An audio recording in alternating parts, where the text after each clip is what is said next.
Call of Duty's been pretending to be a gritty military shooter, but once you boot up the multiplayer, you realize it doesn't care about being a modern shooter, or in Vanguard's case, a World War II game at all. And some examples I have of this are, Modern Warfare 2 has Nicki Minaj, cat people, rabbit people, comic heroes, anime stuff, and all sorts of bundles that break the immersion of Modern Warfare 2 being a gritty, modern shooter. Also, Vanguard wasn't even trying to be a World War II game, with how decked out you could make your World War II guns. And Season 6 added a futuristic laser gun in it. And lastly, Snoop Dogg wasn't even born during the events of World War II, but you could play as him once you bought the bundle in a game that's supposed to take place during the events of World War II. And do not be fooled by Modern Warfare 23's advertising, even though it's kind of showing that it's going to be like a darker game and Makarov's back. It's going to have the exact same problem Modern Warfare 22 has, just for the simple fact that all the cosmetics from Modern Warfare 22 are going to carry over into Modern Warfare 23. So it's going to be an even worse problem just for the simple fact that it's going to have more customization in it than last year's game did.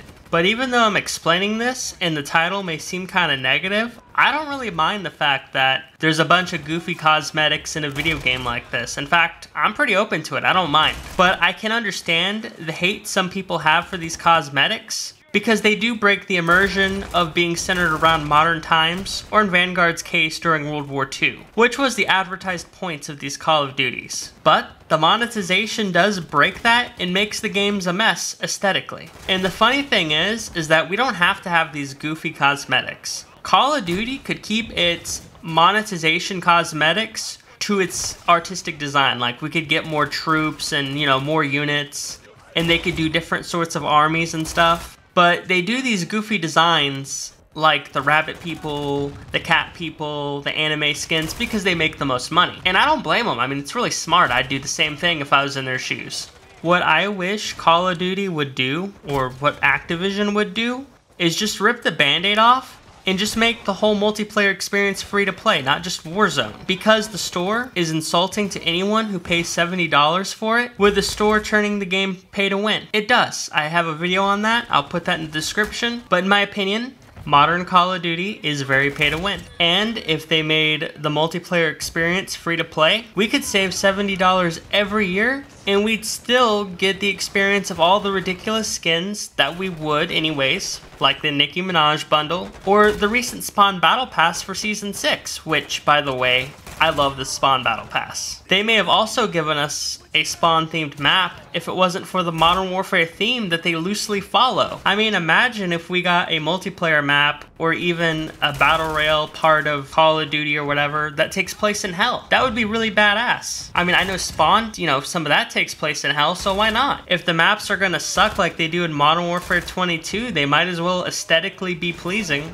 They might as well make 6v6 Call of Duty experience into something like Call of Duty Mobile, minus the loot boxes, because we are already there anyways, with all the crazy monetization, and the way they're trying to nickel and dime everyone, and the $30 Black Cell Battle Pass that I think is ridiculous personally, even though I'm not going to judge anyone for buying it. I just think it's ridiculous that they've implemented this into the game. They might as well go ahead and give us all the really cool and unique cosmetics that are in Call of Duty Mobile that are missing in the main Call of Duty games, because they got some really cool stuff with like unique reload animations and animated guns and stuff like that. We might as well have that, because there's no real artistic design or theme in these games. That's long gone with the way they're doing the cosmetic shop. And I'm just saying we should go all the way with the cosmetics and stuff, because me personally, I don't really care about the artistic theme of Call of Duty anymore. Because I think the Call of Duty from 2007 to 2012 is long gone.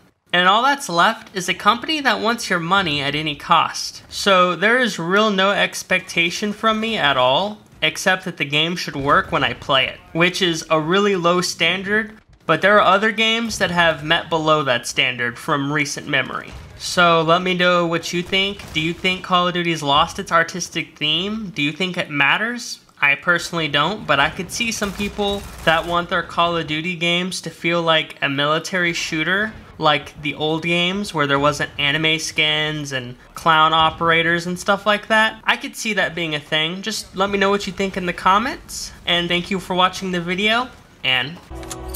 I'm sorry, sir. It's time for you to leave.